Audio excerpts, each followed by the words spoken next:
Guinea guinea 3 lakh টাকা দিবি, নাহলে তোর বিয়ে বন্ধ। দেখ বন্ধু, এখানে অনেক মানুষজন আছে, কোনো সিনক্রেট করিস না। আমি কালকে বাসা আসি, তোর সাথে কথা বলবো। তুই এখন যা প্লিজ। এইখানে ওইখানে বাসবাগানে কোনোখানে কোনো কথা হবে না।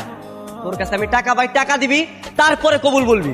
কাজী সাহেব, ওর কাছে আমি 3 লাখ টাকা পাই, আর ও যদি আজকে আমার টাকা না দেয়, ওর বউরে আমি উঠে নিয়ে যাবো। অভি, তুই এটা কেমন কথা বললি? আমার বউকে নিয়ে যাবে মানে? হ্যাঁ, আমি যা বলছি ঠিকই বলছি। এখনই তুই টাকা দিবি, আর যদি টাকা না দেয়, সত্যি যদি তোর বউরে উঠে নিয়ে যাবো। রিমা, তোর কি মনে হয় ছেলেটাকে সত্যি সত্যি তোকে তুলে নিয়ে যাবে? আরে না, আমাকে কেন নিয়ে যাবে? বন্ধু আমার, দেখ এই মুহূর্তে আমার কাছে এতগুলো টাকা নেই। এত ধুমধাম করে বিয়ের আয়োজন করতেছ, তোর কাছে টাকা নাই না? হ্যাঁ, দুনিয়ার সবকিছু করস, তোর কাছে টাকা থাকে। আমার টাকা দিতে গেলে তোর কাছে টাকা থাকে না। নাটক।